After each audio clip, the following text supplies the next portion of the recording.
Okay, so what we're doing today is the second part of the UK familiarisation series of webinars. Today is driving licence regulations, and I'm going to be talking about what we have to deal with. Remember, this is to do with people coming into the country who don't normally drive here. So this is what it's mainly aimed at, and the anomalies you're likely to find in that situation, although there is other information on licences as well. If you could move on the slide, please. Okay, so to gain more knowledge on the information of driving licenses and the checking processes, this actually meets the National Driver and Rider Training Standards of 6.5 in the standards check. Sorry, in the standards. So this is the development of evaluate and develop your knowledge and skills and understanding in the driver and rider training industry. So that's what you're doing today by being here listening to this today. If you could move on, please, Carly. Okay, if you can put the whole lot of the slides up until you come to the full stops. Yeah, one more, I think. That's no, go on, go back one. Okay, right. So GB licenses. There's two types, as we know, provisional and full. We all deal with all of them. Okay, but the full split to vocational as well. Managed by the Driving Vehicle Licensing Agency. That's the one that does the licenses for England, Scotland and Wales. Northern Ireland is dealt with by the Driving Vehicle Agency. And that is a big organisation in Swansea that deals with all the licenses. Unfortunately, incredibly difficult to get through to at the moment when you want to do a licence check. We're going to go through all of that fairly soon. Just want to point out that the full licenses are actually split into two groups. You've got group one, which is categories A, B and F, F being tractors, and group twos are C and D, and that's what the vocational sector normally is, all managed by the same organisation. If you could move on, please, Carly. Yeah, just on our DVLA, obviously I have a weekly update with DVSI and other stakeholders. DVLA, most license issues that are due to be issued are on hold at the moment. They're prioritising vocational and medical licensing. So if you have a pupil who is querying where their license is, if they're a normal provisional license holder, they are not necessarily a priority at this time. Yeah, exchanging licenses is a problem as well at the moment too. Yeah. Okay. So let's identify what a provisional license is. It's a permission only from the Secretary of State to use, Secretary of State for Transport, to use the road space under supervision, which is probably the reason why some of the ADIs, a few ADIs, have been stopped on the side of the road whilst they've been doing training and told they're an unnecessary journey.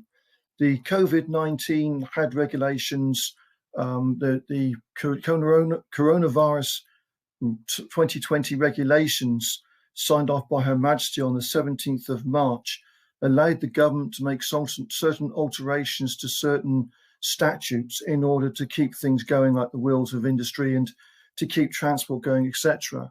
And as far as a provisional license is concerned, the permission to use the road, if they allowed all ADIs to go out and train as normal, despite the fact of breaking distancing regulations which have been set out, it would put unprecedented strain possibly onto the emergency services which need to be elsewhere. Now, in the emergency services, they call it a protracted situation. A protracted situation, sometimes people think it's where there's huge numbers of people involved. It isn't. It's where things become difficult and resources become stretched, and it can be over the smallest things sometimes. Even a horse getting stuck in a ditch can become a protracted situation to the fire brigade that needs an unusual amount of resources to move an animal. So a protracted situation, as far as the emergency services are concerned, is pretty much in this environment anything that's unnecessary.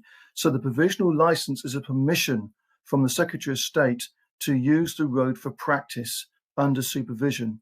Provisional licenses issued in GB at Swansea are only valid in GB. Not the GB provisional license is not valid in Northern Ireland, and vice versa. The DVA's provisional license in Northern Ireland is not valid in GB.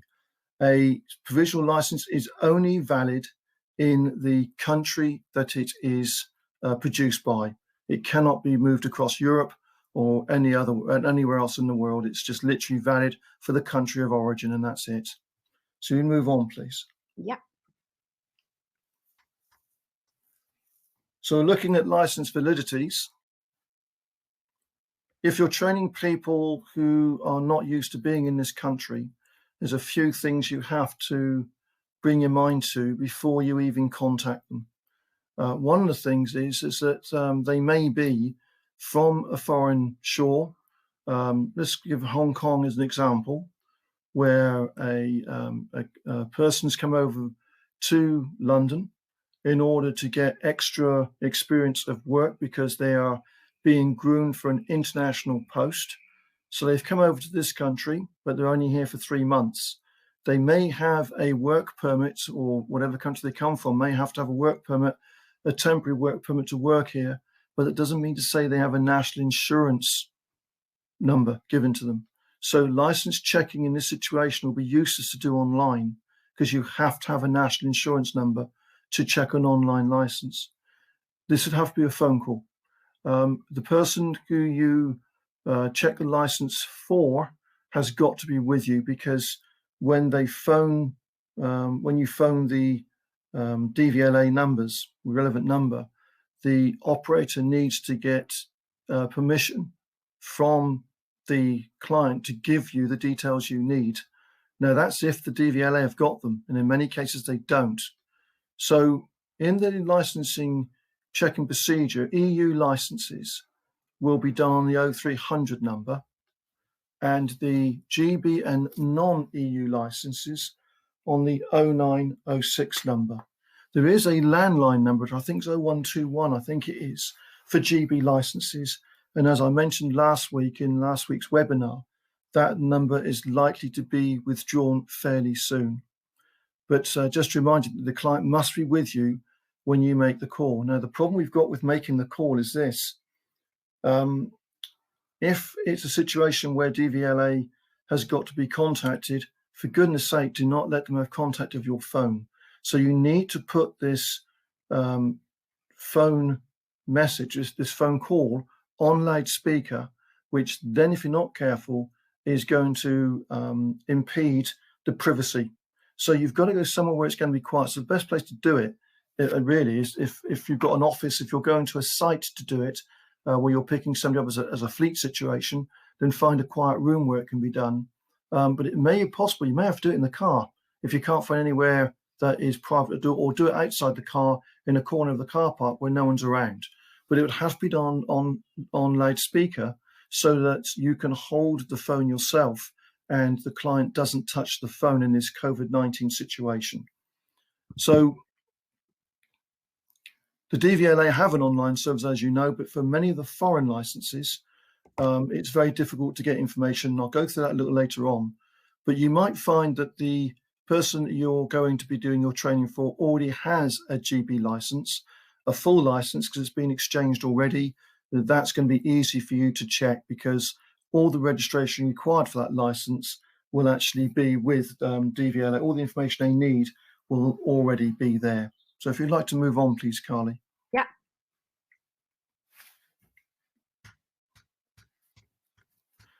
So carrying on with license validity, we mentioned that they may have already exchanged their driving license. We'll go through that process in just a moment. But you still have to check their identity. You still need to know you've got the correct person there. And one thing that helps to check the identity of licenses is a booklet that's been out for many years called the INS 57P. And if you Google that, it'll come up and you can download a copy of it. It's about 42 pages long, but it's not onerous. It's all full of information. There's no waffle in there. And all the information you need on it, information on restriction codes, information on exchange license codes, information on endorsement codes, they all are in that INS 57P. And it's a very useful booklet for an ADI to have. It actually goes back to the gov.uk website, but if you just Google INS 57P, because you'll get lost in gov.uk website trying to find it, but Google INS 57p, up it pops, and have a read of that.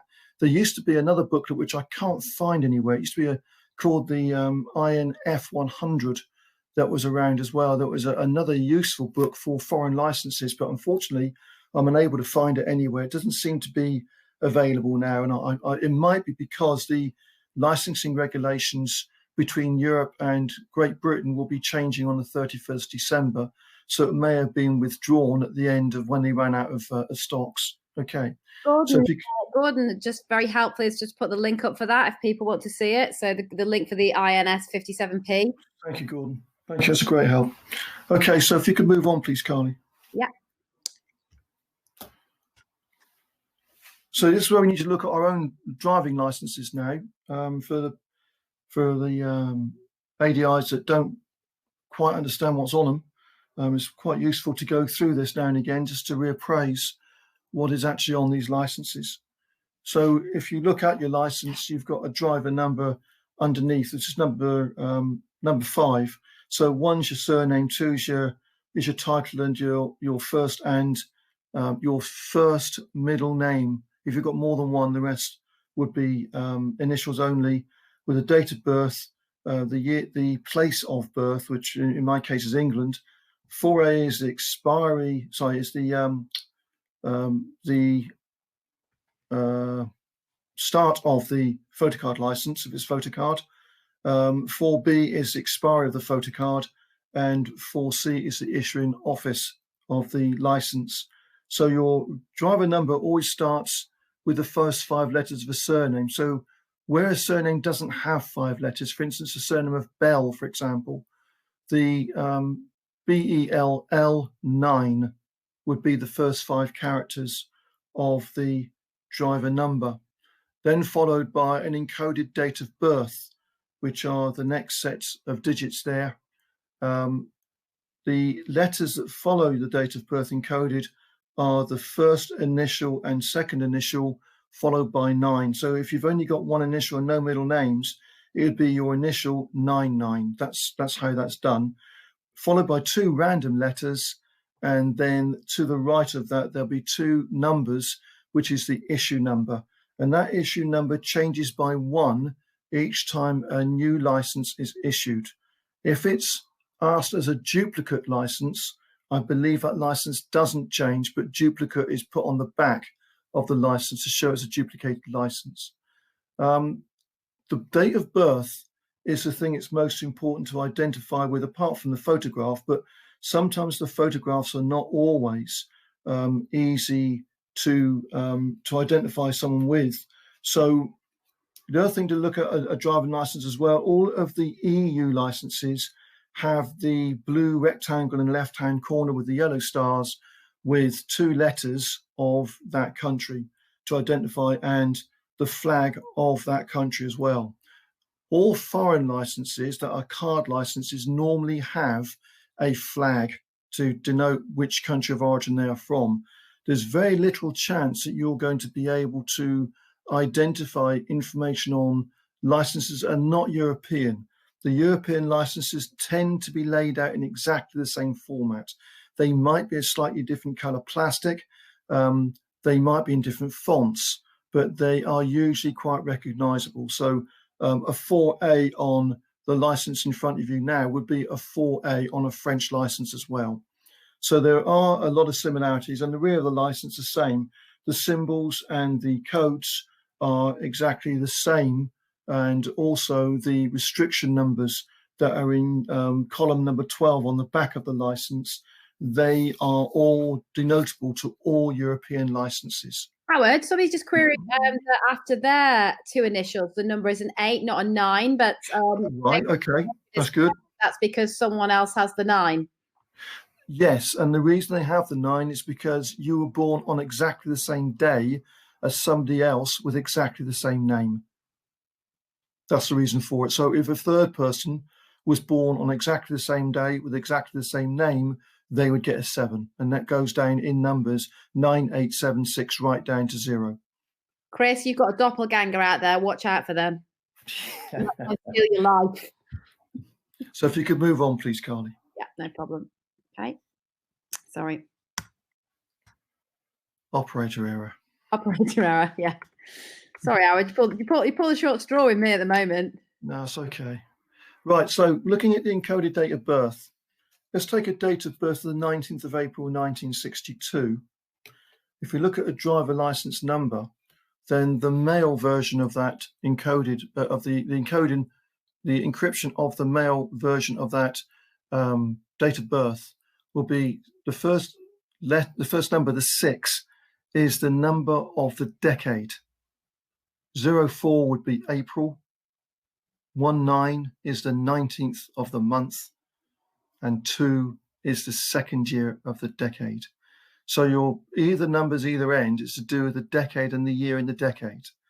04 is the month followed by the days. So a female license, instead of it being 04, is 54, and January would be 51, February 52, March 53, etc., right up until the 9th month, which is September.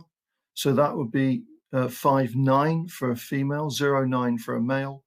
And then when you go to the 10th month, October, it'll be 10 for a male, and it'll be 60 for a female, as you can see below there. So 6 to the 10th, 6 to the 19th of the 10th, 1962, would be 610192 for the male, 660192 for the female.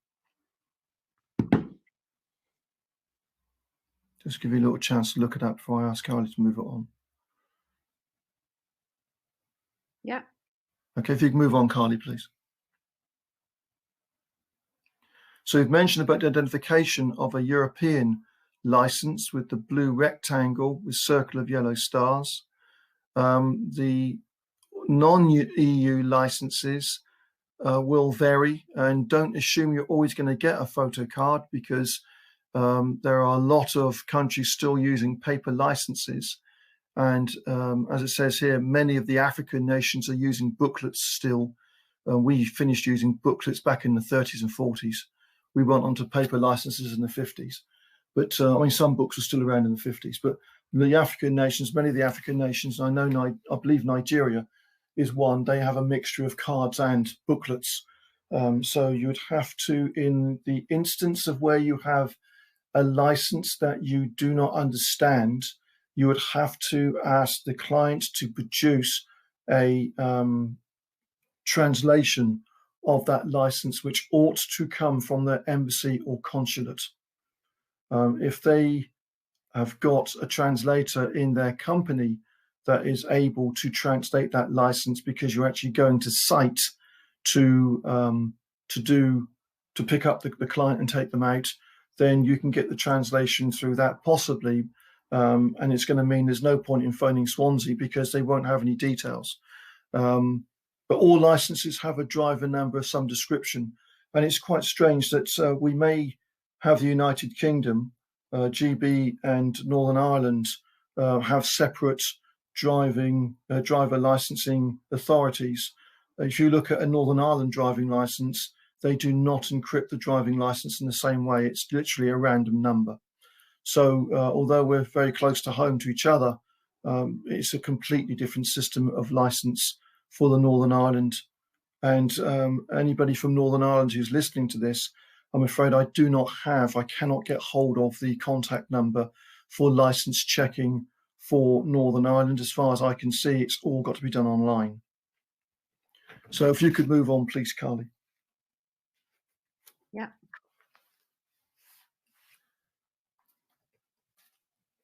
Just bear with me just 1 second, if you will.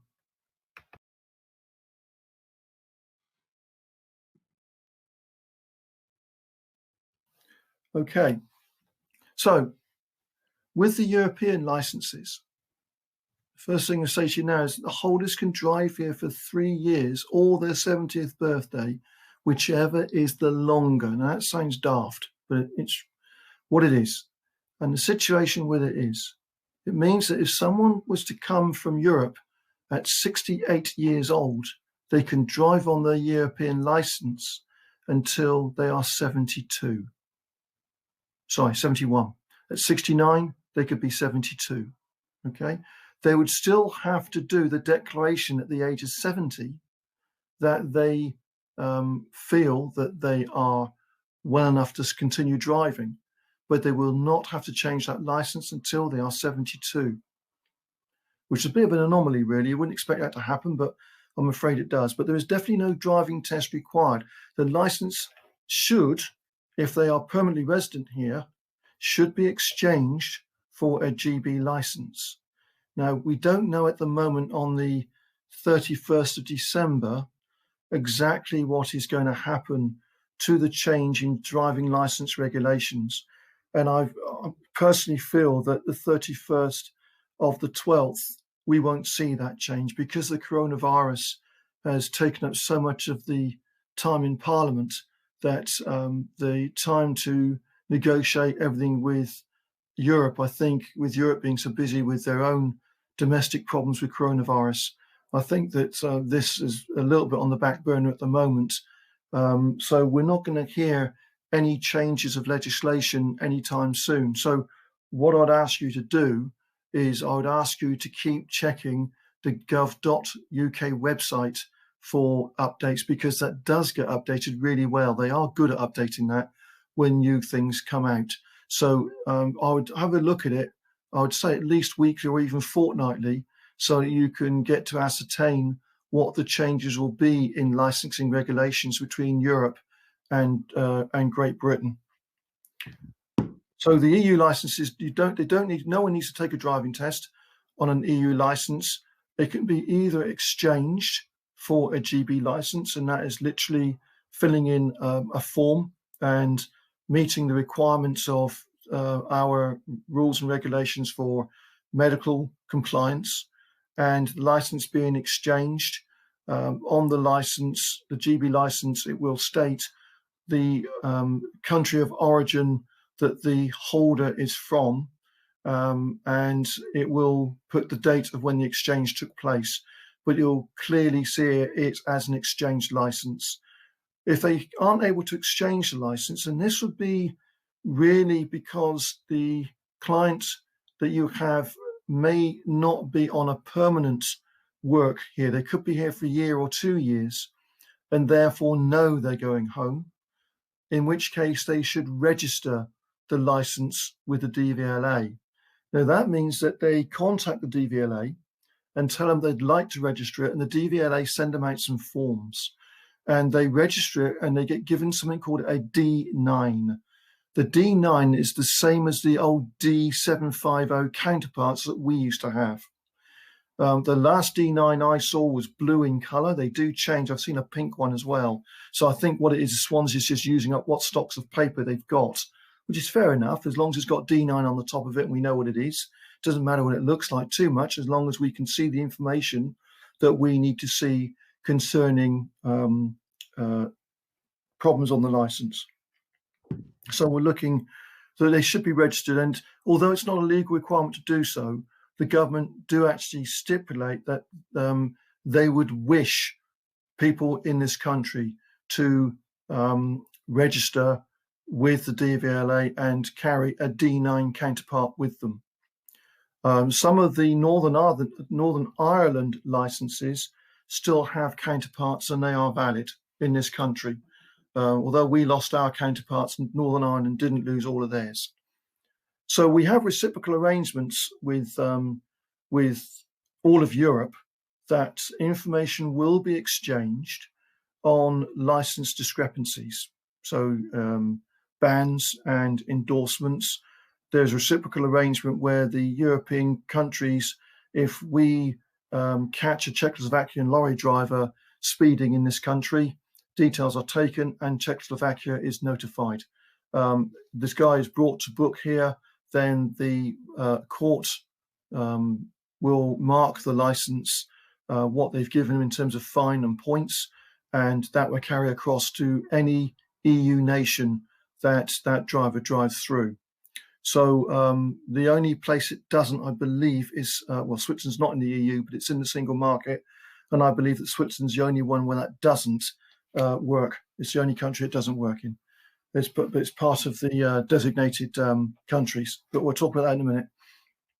This reciprocal arrangement, we've lost you, Carly. What's happened? Right, reciprocal arrangement is a scheme with all the European countries. There is also a different type of reciprocal arrangement with the EEA countries and what we call designated countries, but and Northern Ireland. Now, what I'm saying is that a lot of this will change. These are the rules and regulations that we currently have, and they will be changing or should be changing on the 31st of December this year. The problem is going to be is where we have a difference between licensing regulations and residency regulations. The residency regulations will be changing, I believe, in July next year. They're not coinciding with licenses. So we might get a little bit of ambiguity between licensing and residency of when people have to change licenses over from different states outside of Europe. But I'll talk about that in just a minute. So if you change the slide, please, Carly. So the EU countries list is there. That hasn't changed for some time. The EEA is the Economic European Area, or European Economic Area, one or the other. And that's Iceland, Liechtenstein, and Norway. Now, all those countries, the EEA and EU, are in the single market, but also added to the single market is Switzerland, because it's pretty much the World Bank, and everybody wants to be Switzerland's friend. So Switzerland has been drawn in to the single market to try and stabilize everything. So they, although not part of Europe and not part of the EEA, are allowed to have the same rules and regulations with the licensing of EU and EEA countries. Now, if you'd like to change the slide, you'll see Switzerland will be in the same list as designated countries again. So it's in both. It's basically in the EU EEA, and it's in the designated countries. Now, the designated countries is a designated list of countries that the UK have agreed to share information with. What I have to draw to your attention, and it's really important you understand, the ones that have got the asterisks. In Canada, a Canadian driving license is regarded across the whole of Europe as an automatic only. And that's because they don't stipulate on their driving tests, they don't put a restriction 78, I think it is, for restricted to automatic transmission is restriction 78 across Europe. Canada don't have that. A driving test is a driving test. If they turn up in an automatic or turn up in a manual, they pass a test and that is it. Europe have said for many years to Canada that they will not accept a Canadian driving test as manual unless the holder of the license can prove the test was taken in a manual vehicle. And I've had, in the 18 years I've been a trainer, I've had 3 Canadian licenses only. And they've come over here driving on their license for 12 months, thinking that they can drive a manual car. So they phone me up, say, "Can you take me driving?" I say, "Canadian license." I said, "Well, I'm afraid I can't because it's an automatic." And they say, "Why?" "I did it in a manual car at home." But it doesn't stipulate it on the license. Canada don't have a restriction between the 2 types of transmission. And so it causes a problem across the world. So it has to be accepted as an automatic license. The other asterisks you've got there is Switzerland. You can see it's designated in both designated countries and in the single market. So it's on 2 different lists. So what we're going to talk about now is what's so special about these designated countries. All these countries are allowed to drive in this country for 12 months from the date of residency. Now, let's just clarify what residency is. Residency is not when someone has been hoofed out of digs given to them by the company, so they've moved from hotel or guest house into a flat they've rented. It's not that. Residency is the rubber stamp they get to live here of right of abode. That is residency. From 12 months of that date, they must have they must have exchanged their driving license within the 12 months. Now, you must also bear in mind that when you take learners to do their driving tests and they signed up on the driving test sheet, they had to sign a declaration to say that they had been in the country for 185 days. So despite the fact the government put in this restriction of 12 months from residency on these people, they can't take a driving test for 6 months. So you're going to have to help them through this, and just be careful that they are full license holders. They have driven a vehicle before and had, well, debatably varying amounts of training to drive these vehicles, and the standards of their training will differ, and their tests that they've had in the past will be very variable indeed. But we are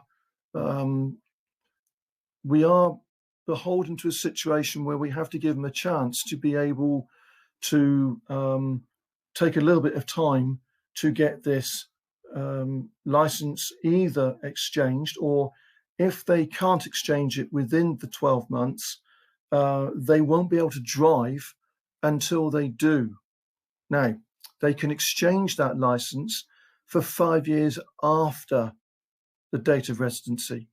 Now, let me give you an example here. Again, let's choose someone from Hong Kong who comes over to London to do a work placement, and they have so much public transport, they don't need to drive, so they don't bother about the license. They forget all about it. But now they've got a satellite organization that is part of the group of companies that they now got to do their work experience that's now in the Europark at Reading. Now, that is a place to get into, believe me. And you need transport to get in. Public transport around that area is reasonable, but you would need to be driving around that area if you're going to live somewhere that is quite affordable. So you'd need to be living quite outside to be able to work there. So this person's now got to start driving. So they're now in the second year of being here after residency. So their 12 months are now up, but they can still exchange the license, but they can't drive until they've got that license exchanged. If any other way of going to drive means they have to take a driving test, there's no two ways about it, because they must not drive on that license after 12 months of being resident in the country, although they can still exchange it. So you need to be a little bit careful that these, when they come in, the information they get given is sometimes rather sketchy, and they believe that they can use the license for 5 years. And I've had 2 or 3 of these in the 18 years of my experience doing UK familiarisation. They can only drive on that license for 12 months from date of residency, and that is it. After that, they need to exchange it in that time, or they've got to take the driving test.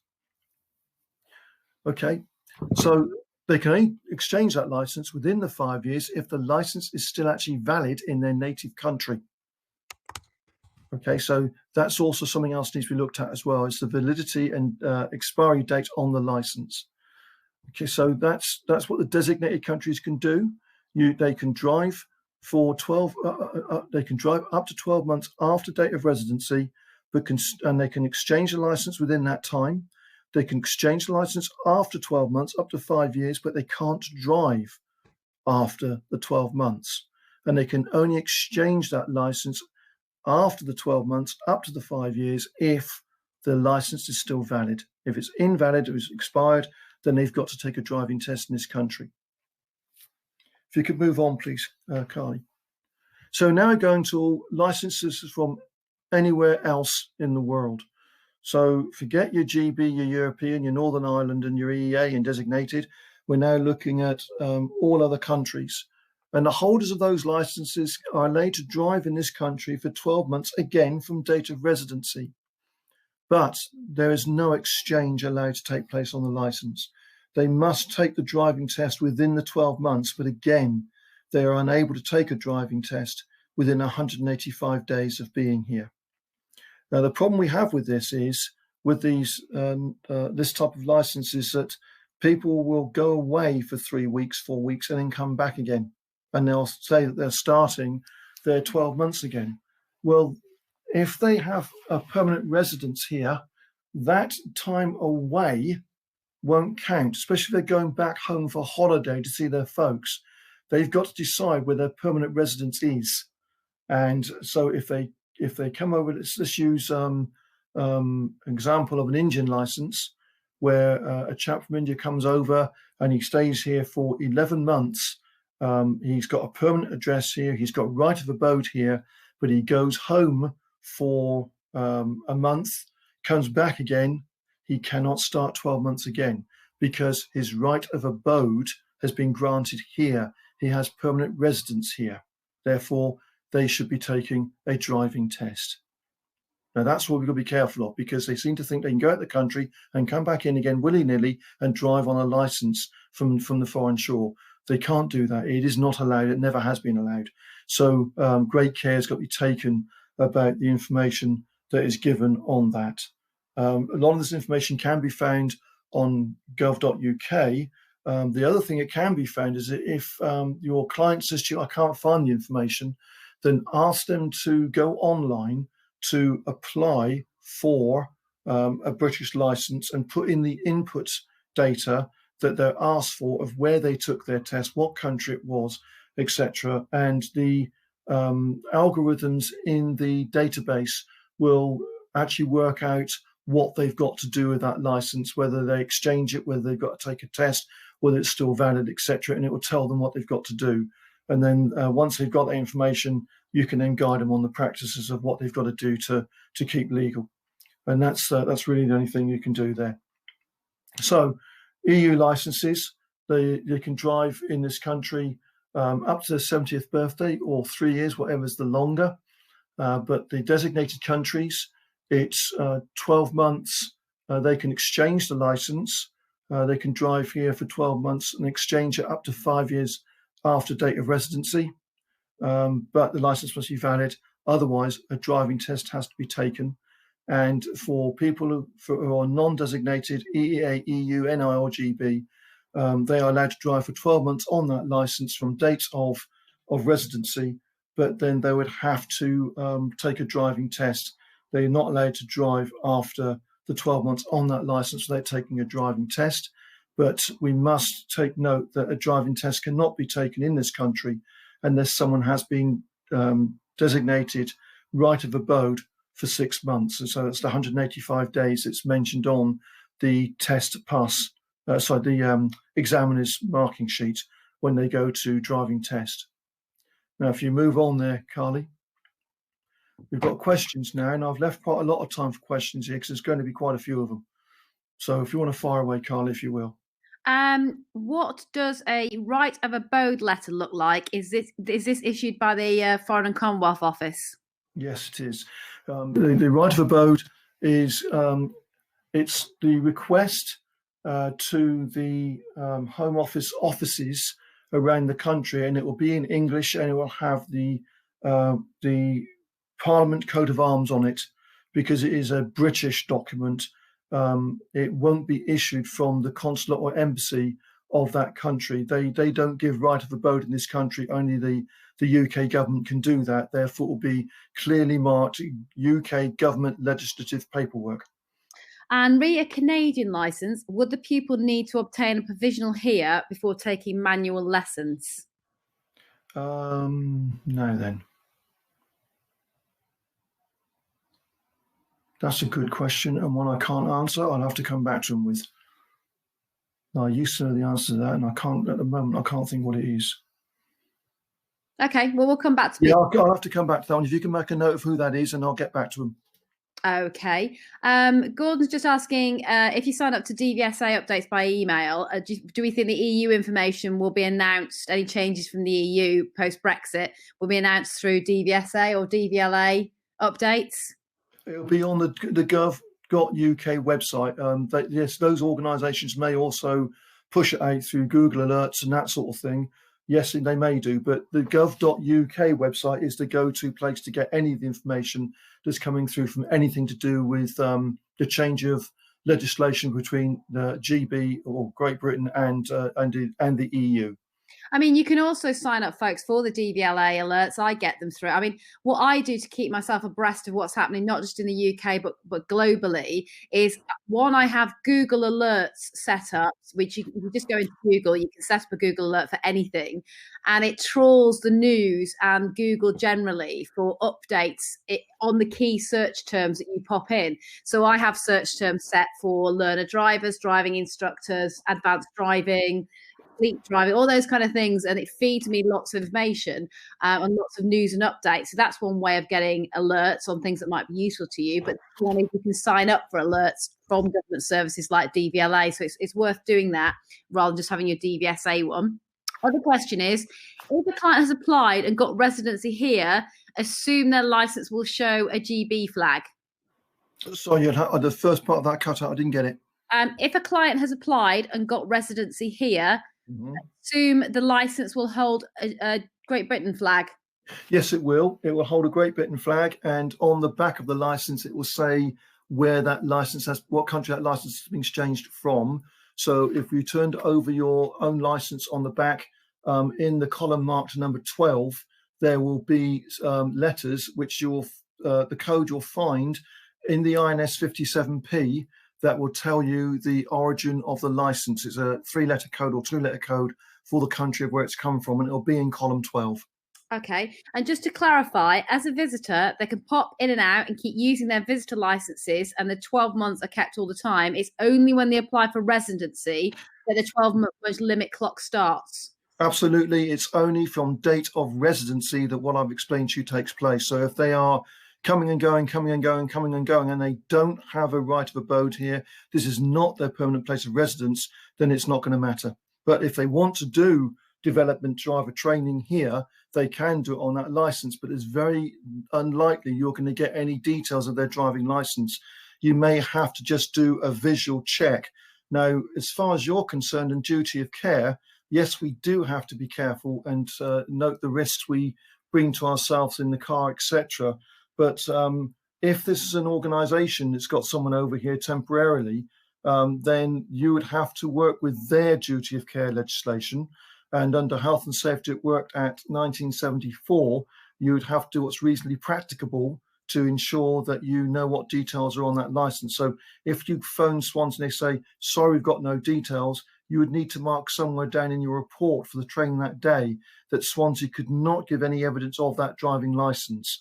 And that then helps to mitigate any problem that might take place later on if that person drives around and there's an investigation as to why it took place, even though they've had training, and you can come up and say, well, I couldn't check the license, Swansea had no details. Okay, I think that's it in terms of questions that I've got. Has anybody got any last questions on this? I mean, you can always check any licensing details or queries you have with the help desk. You can either ring us or you can email support@driving.org and one of us will come back to you on it. But if there's any more questions right now, Howard's here. Take advantage of him.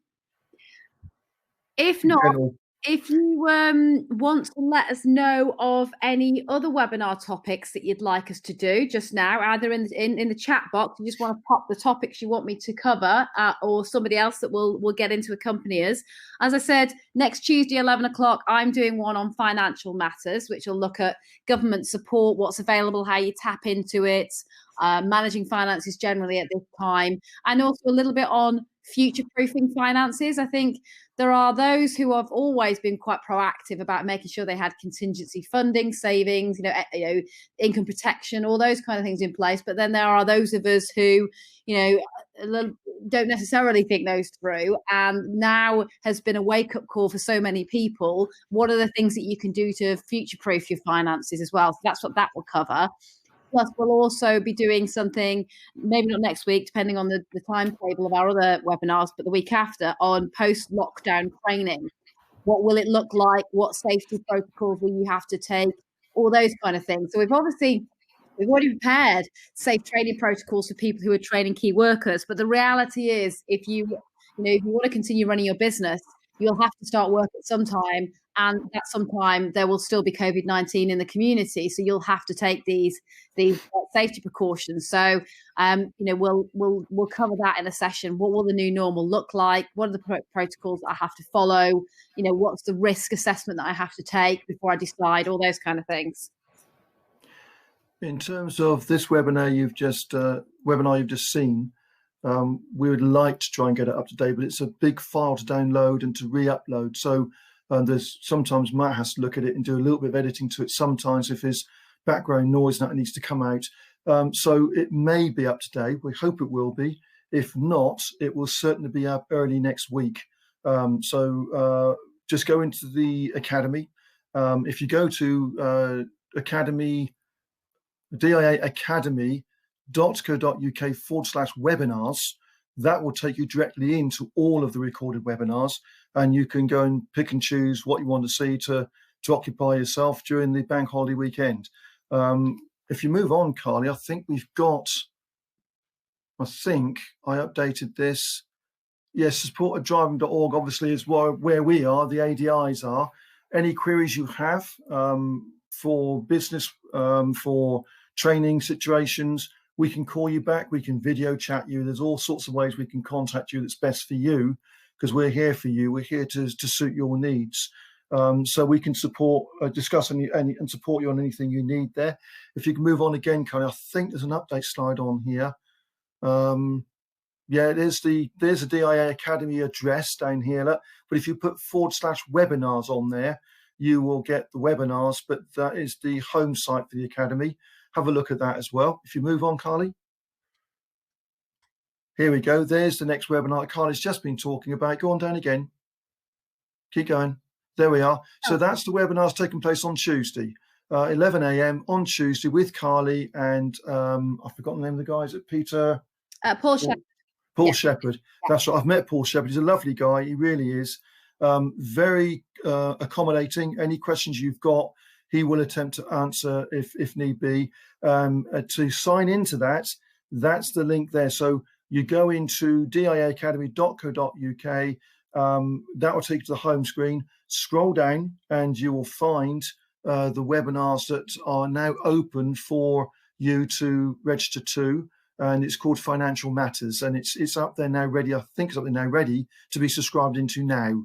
So you can go into that straight away, and that's Tuesday. Today we're Thursday, we're out of sync. Normally we do these on Fridays, but Carly's putting this one in on Tuesday. So put that date in your diary. And I think that's it then, Carly. That's all I've got.